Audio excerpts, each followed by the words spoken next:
शादी की रात जब कमरे में गई तो शौहर पहले से घूंघट ओढ़े बैठा था। नन ने बताया कि हमारे यहाँ रिवाज है, लड़का शादी की पहली सुबह अपना घूंघट उतारता है। मैं बड़ी हैरान हुई, ऐसा पहली बार देखा था, लेकिन झिझक कर मजीद कुछ ना पूछा। रात गुजरने के बाद जैसे ही सुबह आंख खुली तो पूरे कमरे में मेरी चीखें गूंज गईं, क्योंकि मेरे साथ रात मेरा शौहर नहीं बल्कि मेरा नाम अनाया है। हम दो बहनें हैं, गुजरात से ताल्लुक है, मिडिल क्लास लोग हैं, लेकिन हालात ऐसे कभी बुरे नहीं रहे कि ये कहना पड़े कि कुछ मुयस्सर नहीं था। लेकिन मेरा ख्याल है कि आप भूखा तो रह ही सकते हैं, लेकिन इज्जत नफ्स ना रहे तो आप कहीं के नहीं रहते, या जिन पर कभी भरोसा हो वही आपके न रहें, तब आप दुनिया के खाली हाथ इंसान होते हैं। वो फकीर जो सोचता है कशकोल भरा है लेकिन जब देखे तो खाली हो। मेरी जिंदगी में भी कुछ ऐसे वाकयात हुए। मेरी वालदा अपने बहन भाइयों में सबसे छोटी थी, इसीलिए सारे खानदान की लाडली थी। सब उनसे बेहद प्यार करते थे। मेरी वालदा का नाम रेहाना था। मैट्रिक पास किया तो इनकी वालदा ने उन्हें मोहल्ले की एक औरत जिन्हें सब बाजी कहते थे उनके पास बिठा दिया। एक पाव मिठाई ली और उन्हें देखकर कह दिया कि आज से आपकी शागिर्दी में दे दी। रिहाना, जिसे सारा दिन सहेलियों के साथ घूमने फिरने का शौक था, इस तरह से टिक के बैठना मुश्किल था। वो औरत सिलाई कढ़ाई का काम सिखाती और साथ साथ सारे घर का काम भी करवाती।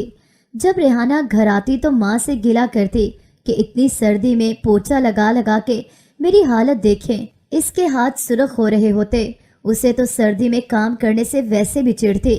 फिर वो लाडली थी सारे घर की। भाई काम करने ना देते और बहनें उसके हिस्से के काम खुद कर देती थी। माँ इस बार सख्त मिजाजी से काम ले रही थी। उसने साफ ही कह दिया कि अब जो तेरी बाजी कहे वही करेगी। मैं तेरा हाथ इनके हाथ में दे चुकी हूँ। रेहाना कभी बाप से कहती कभी भाइयों से, लेकिन उसकी सुनी ना जाती। माँ ने साफ कहा कि मुझे उसको सारे हुनर सिखाने हैं। लड़कियों की ससुराल में नाक कट जाती है अगर कोई काम ना आता हो। पहले लड़की की माँ पे बात आती है कि माँ ने कुछ नहीं सिखाया। रिहाना सुबह नाश्ता करके जाती और शाम को घर आती। बाजी भी ऐसी संजीदा मिजाज कि इसका सारा दिन ही बुरा गुजरता। दो लड़कियां थी पहले जो रिहाना के आने के कुछ दिन बाद चली गईं। उन्होंने सिलाई कढ़ाई में महारत हासिल कर ली थी। अब वो अकेली सारा दिन बाजी के साथ काम करवाती, जिसके बाद भी वो औरत इसे शाबाश तक न देती। वो इनके घर का सारा काम करती थी। वो औरत किसी से फीस नहीं लेती थी, लेकिन इसके बदले में इसके पास ये इख्तियार था कि वो लड़कियां कपड़े, खाना, घर की सफाई सब कुछ करती थी। सख्त सर्दी में काम करने की वजह से रेहाना की तबीयत खराब हो गई। डॉक्टर ने बताया कि इसे नमूनिया हो गया है। सब घर वाले परेशान थे। इसकी तबीयत की वजह से कितने दिन किसी ने इसे दोबारा उसकी बाजी की तरफ जाने का न कहा। इसने भी शुक्र किया, वो तो पहले ही जान छुड़वा रही थी। एक दिन जब वो धूप में लेटी थी तो एक बच्चा आया और कहा कि रेहाना को बाजी बुला रही हैं। रेहाना समझ गई।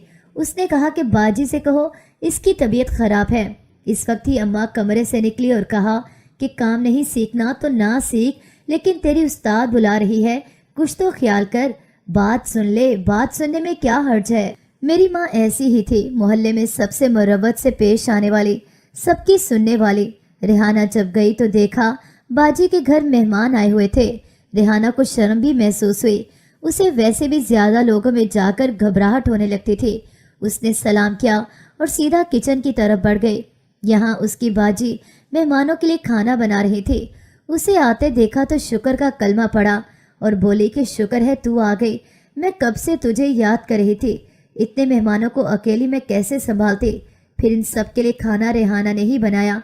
इसके हाथ में जायका बहुत था। इन मेहमानों ने भी बहुत तारीफ की।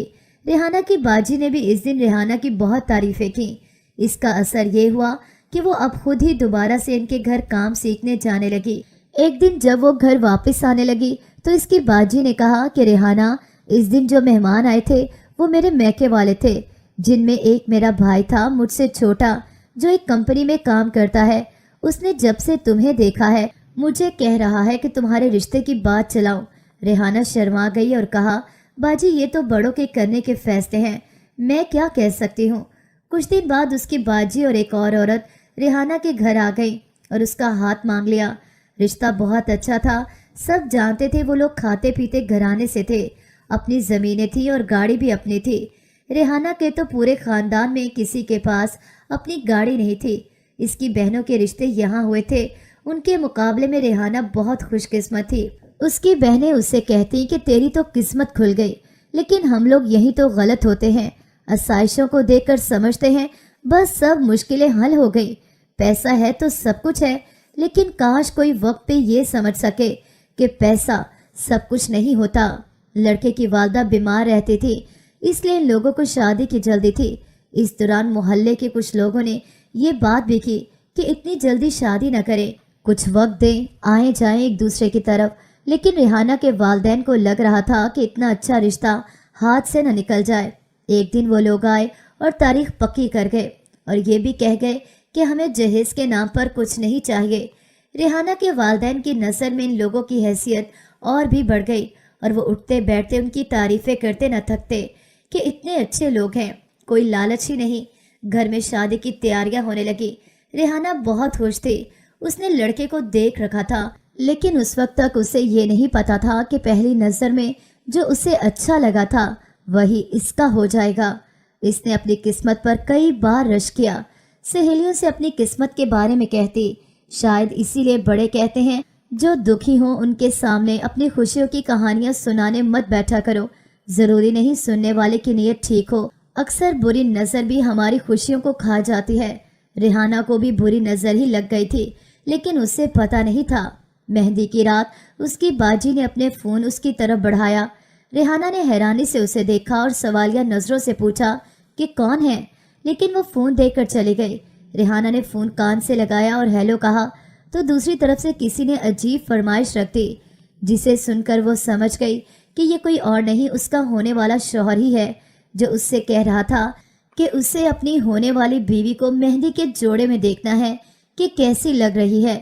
रेहाना शर्मा गई और जल्दी से फ़ोन बंद कर दिया। इसकी बहन ने कहा कि इसमें गलत क्या था, वो तुम्हारा होने वाला शौहर है। लेकिन रेहाना को ये सब अजीब लग रहा था। लेकिन अजीब तो इस वक्त हुआ जब उसकी नंद ने उसे साथ लिया और दरवाजे तक आ गई।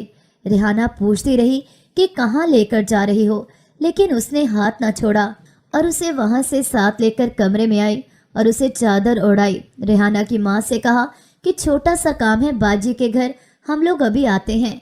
उन्हें भला क्या एतराज़ हो सकता था, वही तो अब उनकी बेटी का ससुराल था। रेहाना ने जैसे ही बाजी के घर में कदम रखा हैरान रह गई। सामने उसका होने वाला शौहर खड़ा था। रेहाना ने गुस्से से उसे देखा और कहा कि मुझे ये हरकत अच्छी नहीं लगी, कोई देखेगा तो क्या सोचेगा। तो कहने लगा कोई क्या सोचेगा इसकी फिक्र है तुम्हें, जबकि तुम्हें मेरी फिक्र होनी चाहिए थी कि तुम्हारे इनकार के बाद मैं क्या सोचूंगा। क्या मैं अपनी होने वाली बीवी को देख भी नहीं सकता कि वो आज मेहंदी के सूट में कैसी लग रही है। इसकी नंद अंदर कमरे की तरफ चली गई। वो वहीं सहन में रखी चारपाई पर बैठ गई। इसका होने वाला शौहर अब भी उसे ही गौर से देख रहा था। रेहाना ने उसे अपनी तरफ इस तरह देखते देखा तो कहा कि जो बात है तुम मुझे कह सकते हो, क्योंकि सिर्फ मुझे देखने के लिए तुम 1 घंटे का सफ़र करके नहीं पहुँचे। वो अब हंस रहा था और बोला कि मैंने सुना था खूबसूरत लड़कियां अक्लमंद नहीं होती, लेकिन आज तुमने साबित कर दिया कि तुम खूबसूरत होने के साथ साथ अक्लमंद भी हो। कुछ अर्सा पहले मैं अच्छा इंसान नहीं था, लड़कियों से राब्ते, उनसे दोस्तियां, यही सब कुछ था। एक लड़की से तो मैं शादी का वादा करके भी मुकर गया, लेकिन जब तुम्हें देखा तो दिल ने खुद ही कहा कि वकार अब बस कर। इसीलिए मुझे आज लगा कि अगर कल को कोई लड़की तुम्हें कुछ कहे तो इसकी बातों में आकर तुम मुझे कुछ कहो, इससे पहले ही मैं तुम्हें सब कुछ बता दूं। कल बताता तो तुम कहती कि अब क्या फ़ायदा, इसलिए आज बता रहा हूँ। रेहाना ने इस शख्स को देखा तो सोचा कि कौन सी नेकी का सिला है ये। रेहाना ने कहा वो आपका माजी है, हर इंसान का माजी होता है। मेरे साथ बुरा तब होगा जब मेरे होते तुम किसी और से राब्ते रखोगे। वकार अब रेहाना के पैरों में बैठ गया। उसने घबराकर खड़ा होना चाहा तो उसने बैठे रहने का कहा। उसे बिल्कुल अच्छा नहीं लग रहा था कि एक लड़का जो उसका शौहर बनने वाला था वो इसके पैरों में बैठे। वकार ने कहा मुझे माफ़ कर देना, मैं शायद कभी तुम्हारे साथ अच्छा न कर सकूं, लेकिन याद रखना कभी बुरा नहीं करूंगा। वो हैरान थी इस बात का मतलब क्या है, لیکن اگر باتیں وقت سے پہلے سمجھ آ جائیں تو پھر لوگ پچھتائیں ہی کیوں۔ اس کی نند اسے گھر چھوڑ گئی۔ اس ساری رات اسے نیند نہ آئی۔ وقار کی باتیں اسے یاد آتی رہیں۔ اگلی صبح اس کی زندگی کی نئی شروعات تھی۔ ایک دن میں وہ اس گھر کے لیے پرائی ہو گئی تھی۔ اس نے اپنی بہنوں کو دیکھا تھا، کیسے ایک دو دن کے لیے آتی تھیں اور کیسے انہیں ان 2 دنوں میں بھی اپنے سسرال اور گھر کی ذمہ داریوں کی فکر رہتی تھی۔ وہ رخصت ہو کر وقار کے گھر آ گئی۔ ان لوگوں نے ساری رسمیں کی، اس کا ایسا استقبال کیا کہ وہ خود کو رانی سمجھ رہی تھی۔ اس کی نند اسے اس کے کمرے میں چھوڑ گئی۔ وہ بیٹھی یہی سوچ رہی تھی کہ بیٹیاں بھی کیسی عجیب قسمت لے کر آتی ہیں، کہاں پیدا ہوتی ہیں اور پھر کہاں پہنچ جاتی ہیں۔ جو اپنے ہوتے ہیں انہیں ہی چھوڑ کر بیگانوں کو اپنا بنا لیتی ہیں۔ اس نے ان ساری نصیحتوں کو یاد کیا جو اس کی ماں نے رخصت کرتے ہوئے اس سے کی تھی۔ اس نے اپنے پلے سے باندھ لیا تھا کہ سسرال کی عزت سے ہی ایک عورت کی عزت ہوتی ہے۔ اس نے خود سے بھی یہ وعدہ کیا تھا کہ وہ ہمیشہ ان لوگوں سے اچھا سلوک ہی کرے گی، تاکہ اس کی ماں پہ یہ بات نہ آئے کہ ماں نے کیا سکھایا۔ انہی سوچوں میں گم تھی جب دروازہ کھلا اور وقار اندر آیا، جسے دیکھ کر اس کے پیروں سے زمین نکل گئی۔ وقار کو 2 لڑکوں نے تھام رکھا تھا۔ وہ حیرانی سے اپنی جگہ سے کھڑی ہو گئی۔ وہ اسے بیڈ پر لٹا رہے تھے۔ اس نے حیرانی سے لڑکوں کو دیکھا جو اس کی حیرانی دیکھ کر اب ایک دوسرے کو دیکھ رہے تھے۔ ایک لڑکا بولا، بھابھی پریشان نہ ہو، اسے یہ عادت آپ ہی چھڑوا سکتی ہیں، بہت عرصے سے ایسے ہی پی رہا ہے، اب تو لگ چکی ہے، چھوڑنے کی کوشش بھی کرتا ہے لیکن کامیاب نہیں ہوتا۔ ریحانہ نے حیرانی سے اپنے شوہر کو دیکھا جو شراب کے نشے میں بے سدھ پڑا تھا۔ وہ لڑکے جو وقار کے بھائی تھے اسے چھوڑ کر جا چکے تھے۔ اسے کتنی دیر تو سمجھ نہیں آئی کہ کیا یہ وہی وقار ہے جو کل اسے پچھلے ماضی پر معافی مانگ رہا تھا۔ وہ وہیں رکھی کرسی پر بیٹھ گئی، ساری رات وہیں بیٹھے گزر گئی۔ اس نے اپنے بھائیوں کو کبھی اس طرح سے شراب پیتے یا نشے میں نہیں دیکھا تھا، اس لیے بھی اس کے لیے بہت عجیب تھا۔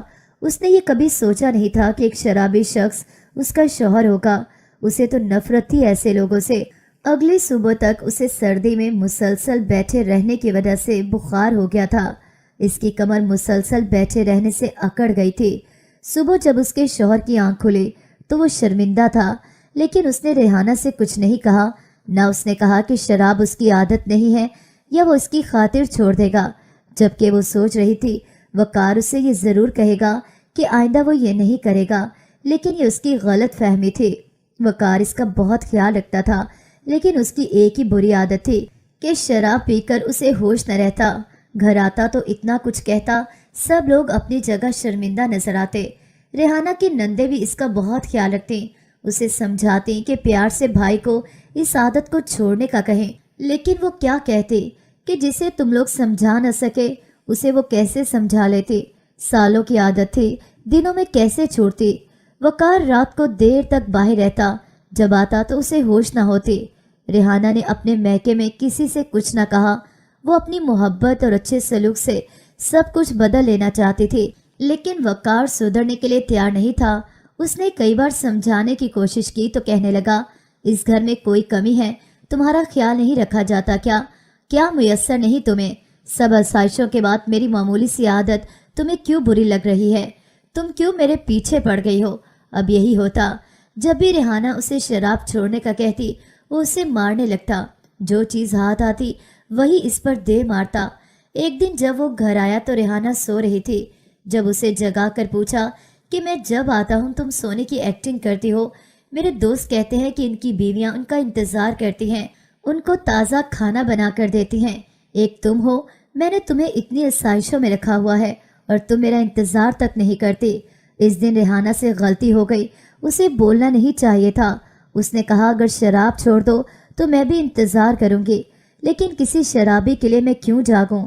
یہ سننا تھا۔ وقار نے اسے تھپڑ مار دیا اور جب ریحانہ نے غصے سے اسے دھکا دیا تو اس نے پاس پڑا پانی کا جگ ریحانہ کو دے مارا، جو اس کے بازو پر لگا اور اس کا بازو لہو لہان ہو گیا۔ شور کی آواز سن کر اس کا دیور وہاں آیا۔ اس نے جلدی سے اپنی والدہ کو آواز دی۔ وہ ریحانہ کو اپنے کمرے میں لے گئی، اس کے بازو پر پٹی کی، لیکن برا تو یہ ہوا تھا کہ وقار نے اسے ٹوٹے جگ کے کانچ پر اپنے پیر مار مار کر زخمی کر لیے تھے۔ وہ بہت زخمی ہو گیا تھا۔ اس کا بھائی اسے ہسپتال لے گیا۔ اس کے پیر لہو لہان تھے، شاید اسے نشے میں پتہ نہیں چلا تھا یا پھر وہ خود کو سزا دینا چاہتا تھا۔ اس کا بھائی اسے سہارا دے کر اس کے کمرے میں چھوڑ گیا۔ ریحانہ نے اپنے کمرے میں جانا ہی چھوڑ دیا۔ وقار کا بھائی اس کا خیال رکھ رہا تھا۔ ایک دن ریحانہ کی ساس نے اسے سمجھایا کہ بیٹی شوہر سے مقابلہ نہیں کرتے، جو ہونا ہے ہو چکا، وہ شرمندہ ہے، اسے معاف کر دو۔ مائیں بھی عجیب ہوتی ہیں، اپنے بگڑے بیٹے کے لیے کسی کی بیٹی کو لے آتی ہیں، اس کی زندگی بدل دیں اور اسی چکر میں کسی کی بیٹی کی زندگی بدل کے رکھ دیتی ہیں۔ ریحانہ نے کھانا بنایا اور وقار کے کمرے میں دینے گئی، جو سٹک کے سہارے چلنے کی کوشش کرتا تھا۔ اسے سب منع کرتے تھے لیکن اس نے ضد باندھ لی تھی، جتنا اسے روکتے وہ چلنے کی کوشش نہ کرے، وہ اتنا ہی ضد کرتا۔ اسی چکر میں اس کے پیروں کے زخم ٹھیک نہیں ہو رہے تھے۔ وہ اپنے شوہر کو اتنی تکلیف کے باوجود چلتے دیکھ کر وہیں رک گئی۔ اس نے منع کرنے کی کوشش نہیں کی تھی۔ وقار نے اسے دیکھا تو آواز دی اور کہا کہ میں کتنی بار کہوں، مجھ سے غلطی ہو گئی تو مجھے معاف کر دو، مجھے معاف کر دو، نہیں تو ایسے ہی اپنے پیروں پر چل چل کے خود کو سزا دوں گا۔ ریحانہ نے کھانا میز پر رکھا اور کہا کہ میرے معاف کرنے سے کیا ہوگا، تم کون سا شراب چھوڑ دو گے؟ وقار نے اس دن وعدہ کر لیا کہ وہ آئندہ شراب نہیں پیے گا۔ ریحانہ بہت خوش تھی، وہ اب وقار کا بہت خیال رکھتی، سب گھر والے بھی خوش تھے۔ بہت دنوں بعد ان لوگوں کو ساتھ خوش دیکھا۔ انہی دنوں ریحانہ کے گھر اولاد کی خوشخبری ہو گئی۔ وقار بہت خوش تھا، اپنی بیوی کا بہت خیال رکھتا، وہ سارے دن بہت خوبصورت تھے۔ اور جس دن ریحانہ نے ایک بیٹی کو جنم دیا، وقار نے قسم کھا لی کہ وہ اب شراب سمیت سارے برے کام چھوڑ دے گا۔ اس کی بیٹی بالکل اس پہ گئی تھی۔ وقار کہتا کہ یہ تو دوسری ریحانہ ہے۔ اس کی دادی نے اس کا نام عنایا رکھا، جو سارے گھر کی لاڈلی بچی تھی۔ سب اسے بے حد پیار کرتے، لیکن کہتے ہیں جو لاڈلے ہوتے ہیں وہی زیادہ تکلیفیں دیکھتے ہیں۔ ایک دن ریحانہ نے اپنی ساس کو ساتھ لیا اور دوسرے گاؤں ایک سہیلی کی شادی پر گئی۔ وہ ایک بچی کے بعد بھی اتنی ہی خوبصورت تھی، لگتا نہیں تھا شادی شدہ ہے یا ایک بچی کی ماں ہے۔ اس شادی پر اس کی ملاقات زاہد سے ہوئی، جو اس کی سہیلی کا دیور تھا۔ وہ بار بار ریحانہ سے بات کرنے کے بہانے ڈھونڈ رہا تھا۔ یہ بات ریحانہ کی ساس نے بھی نوٹ کی، لیکن یہ بات آنے والے دنوں میں ریحانہ کے لیے عذاب بننے والی تھی۔ دوسرے دن جب وہ گھر آ گئی تو وقار نے کہا کہ آئندہ تم کہیں بھی میرے پوچھے بغیر نہیں جاؤ گے۔ ریحانہ نے کہا ٹھیک ہے، لیکن ہوا کیا ہے؟ وقار نے کوئی جواب نہ دیا، لیکن قیامت تو رات کو ٹوٹی جب وہ بچی کو سلا رہی تھی، جب وقار آیا اور اسے گھسیٹتے ہوئے باہر صحن میں لے آیا۔ سب گھر والے بھی اس شور سے وہاں آ گئے اور اسے منع کرنے لگے، لیکن وہ تو شاید بھول ہی گیا تھا سامنے کوئی مرد تو نہیں جسے وہ بری طرح مار رہا تھا۔ ریحانہ کے دیور بھی آ گئے، بڑھ کر اسے چھڑوایا اور کہا منہ سے بات کرے، جو بھی کہنا ہے کہیں، اس طرح ہاتھ اٹھا کر تم کیا ثابت کرنا چاہتے ہو کہ یہ کمزور ہے اور تم طاقتور؟ تب وقار نے اپنے بھائی کا بھی گریبان پکڑ لیا اور کہا تم ہو آستین کے سانپ، مجھے نہیں پتا تھا تم کیوں بھاگ بھاگ کر اس کی تکلیف میں کود جاتے ہو۔ مجھے تو اب پتا چلا تم تو میرا ہی گھر خراب کرنے والوں میں شامل رہے۔ اب تو مجھے یہ بھی شک ہے کہ بچی بھی میری نہیں۔ تب ریحانہ کی برداشت جواب دے گی۔ اس نے کہا اتنا بڑا الزام مت لگاؤ، جب ثابت نہ کر سکو تو تمہیں منہ چھپانے کو بھی جگہ نہ ملے۔ لیکن وقار کے سر پر جنون سوار تھا، اس کا بس نہیں چل رہا تھا کہ وہ ریحانہ کو مار دے۔ اس نے دھکے دے کے ریحانہ کو گھر سے نکال دیا۔ سب لوگ اسے سمجھاتے رہے، روکتے رہے، لیکن اس نے کسی کی نہ سنی۔ ان سے کہا کہ اگر کوئی درمیان میں آیا تو میرا مرا منہ دیکھے گا۔ ریحانہ کی ساس اپنی بھانجی کے ساتھ بچھائے گئے پلان میں کامیاب ہو گئی تھی۔ وہ دروازے کو پیٹتی روتی رہی، چیختی رہی، لیکن وقار نے نہ دروازہ کھولا نہ کسی کو کھولنے دیا۔ ریحانہ کے پیروں میں جوتا تھا نہ سر پہ دوپٹہ۔ وہ سڑک کے کنارے پاگلوں کی طرح چل رہی تھی۔ اس سے اس کا سب کچھ چھین لیا گیا تھا، عزت نفس اور اس کی سب سے قیمتی دولت، اس کی بیٹی جس میں اس کی جان تھی۔ تبھی ایک بائک اس کے پاس رکی اور کہا ریحانہ تم اور اس حالت میں کیا ہوا ہے؟ اس نے پاس کھڑے شخص کو دیکھا، لیکن اسے یاد نہ آیا کہ یہ کون ہے۔ اس نے زبردستی ریحانہ کو اپنی چادر دی جو سردی سے بچنے کے لیے اوڑھ رکھی تھی، اور اپنے ساتھ اسے بائک پر بٹھایا اور گھر لے آیا۔ اس کے گھر میں اس کی ماں تھی اور ایک بھائی اور اس کی بیوی جو ریحانہ کی سہیلی تھی، اور اسے اس حالت میں دیکھ کر پریشان ہو گئی۔ وہ پوچھتی رہی کیا ہوا ہے، لیکن ریحانہ بالکل ایسے تھی کہ کاٹو تو بدن میں لہو نہیں۔ اس نے ریحانہ کے گھر فون کیا، लेकिन इस पर क़यामत तब टूटी जब इन लोगों ने कहा कि वो हमारे लिए तभी मर गए जब ससुराल से किसी के साथ भाग गए। रेहाना की सहेली को कुछ समझ नहीं आ रही थी। रेहाना की हालत तो कुछ और ही कह रही थी। रेहाना की सहेली ने उसे बिस्तर में लिटाया और अपने देवर से कहा कि वो डॉक्टर को ले आए। वो डॉक्टर को ले आया। डॉक्टर ने रेहाना को सुकून का इंजेक्शन दिया, जिसके बाद सुबह तक वो सोती रही। इसकी सहेली ने सुबह उसे नाश्ता करवाया, उसे मेडिसिन दी और जब देखा बेहतर है तो उसने पूछा कि हुआ क्या है और उसके घर वाले ऐसे क्यों कह रहे हैं। रेहाना ने जब सुना कि उसके घर वाले समझ रहे हैं कि वो घर से भाग गई तो उसने उसी वक्त अपनी सहेली से कहा, मुझे मेरे घर पहुंचा दो। उसने अपने देवर से कहा कि वो उसे उसके घर छोड़ाए। वो लड़का जाहिद उसे छोड़ने उसके घर गया। यहाँ पर एक क़यामत थी। वो लोग रेहाना की शक्ल भी नहीं देखना चाहते थे। रेहाना ने माँ बाप के पांव पकड़े कस्में खाईं, लेकिन किसी ने उसकी एक बात न सुनी। इसके भाई जो इस पे जान छिड़कते थे, इसको मारने के दर पर थे। मोहल्ले के लोगों ने कहा कि तुम पागल हो, पहले इसे भगा कर ले गए और अब खुद ही उसे उसके घर ले आए हो। यहाँ से इसे ले जाओ, नहीं तो ये लोग तुम्हें मार देंगे। जाहिद को कुछ समझ नहीं आ रही थी कि ये सब हो क्या रहा है।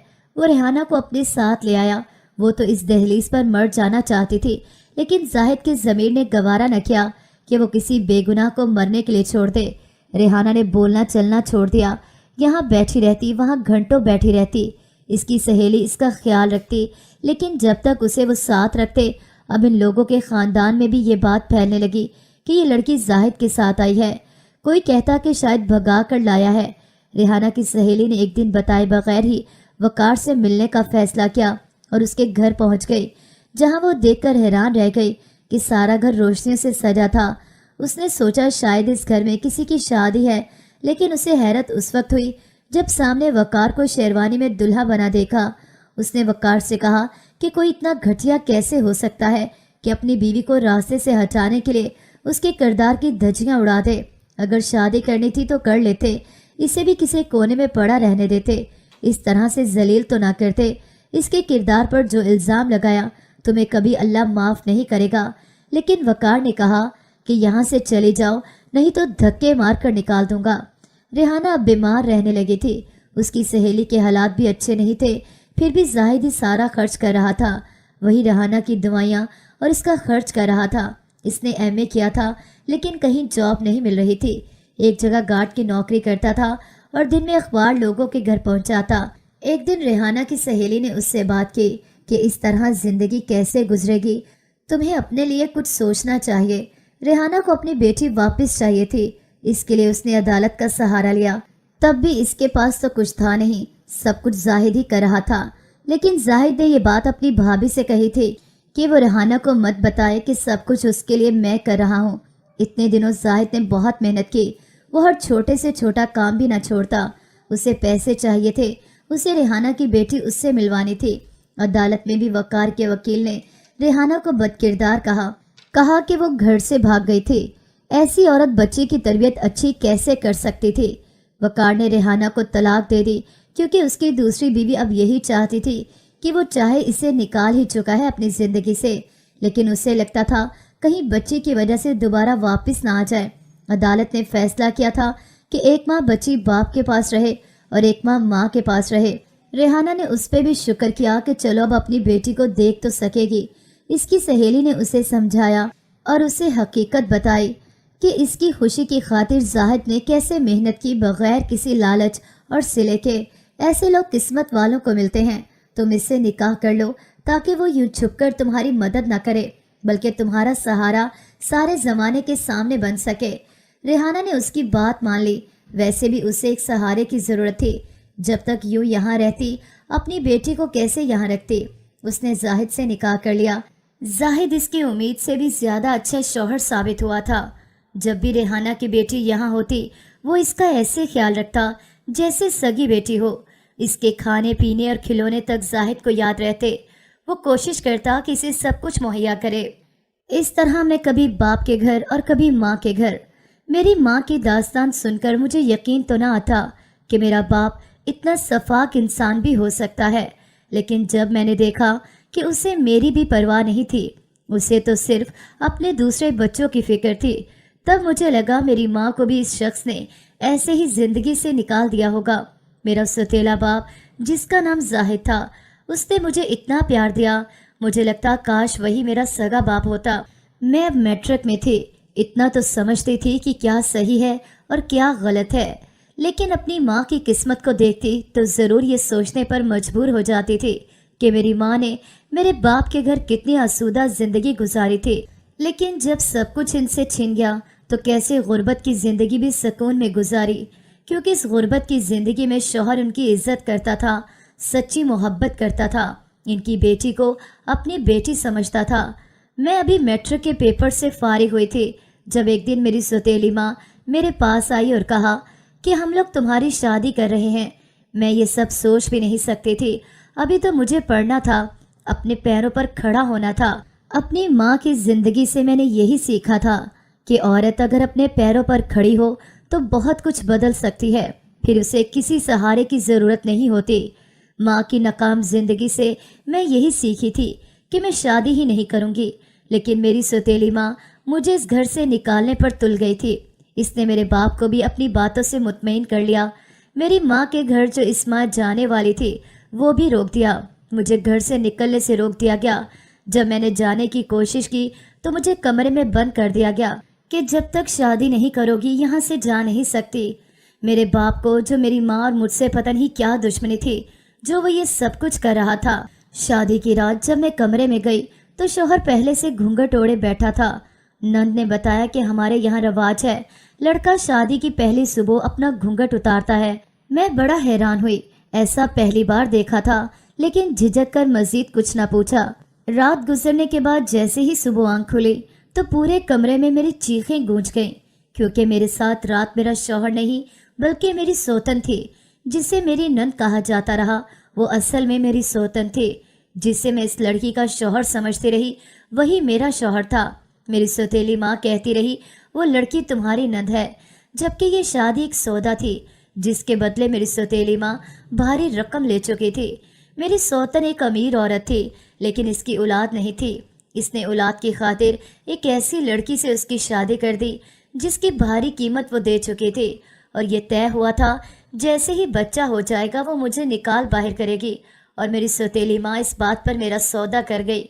वो तो चलो सौतेली थी, लेकिन मेरा बाप, वो तो मेरा सगा था, लेकिन इसने मेरी तरफ से अपनी आंखें बंद कर ली थी। मैं सारा दिन कमरे में रोती रही। मैंने अपने शौहर को एक दो बार के अलावा नहीं देखा था, लेकिन जब देखा था तब मैं समझ गई थी कि वो अपनी बीवी से बहुत मोहब्बत करता था। एक दिन मेरी माँ मुझे मिलने आ गई। पता नहीं उसे कैसे सब कुछ पता चला। मेरे गले लगकर बहुत रोई। हम माँ बेटी अजीब किस्मत लिखवा लाई थी। मेरी माँ ने मुझे बताया कि तुम्हारे जाहिद अंकल उसी शख्स के बॉडीगार्ड हैं, बहुत सालों से उनके साथ हैं। मैं अपने सौतेले बाप को अंकल ही कहती थी। मेरी माँ ने बताया कि जब पता चला तुम्हारी शादी वासिफ साहब से हुई है तो उन्होंने कहा कि अनाया से कहो परेशान ना हो, बल्कि तसल्ली रखे, इसके साथ कभी भी ज्यादती नहीं होगी।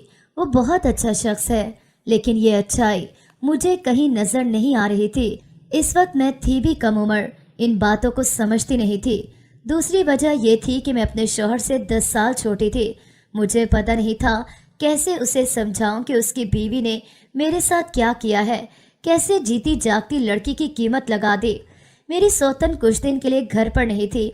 मेरी नौकरानी ने बताया कि उसके वालिद बीमार हैं, वो अमेरिका वापस चली गई है, कुछ दिन बाद आएगी। मैंने खुद को थोड़ा सा आज़ाद महसूस किया। अब मैं सुकून से घर में घूमती फिरती, अपनी मर्जी से खाने बनवाती। अब मैं अपने शौहर के लिए भी अपनी पसंद से कुछ पकवाती। नौकरानी मुझे बता देती कि उसे क्या पसंद है। कभी कभार मैं खुद भी कोशिश करती। एक दिन उसने मेरे खाने की बहुत तारीफ की। नौकरानी ने मुझे बताया तो मैं बहुत खुश हुई। मुझे शौक था कि मेरा शौहर मेरे हाथ का बना हुआ खाना खाए। मैंने अपने शौहर के लिए खुद खाना बनाना शुरू कर दिया। इसके कपड़ों और जूतों तक का ख्याल खुद रखती।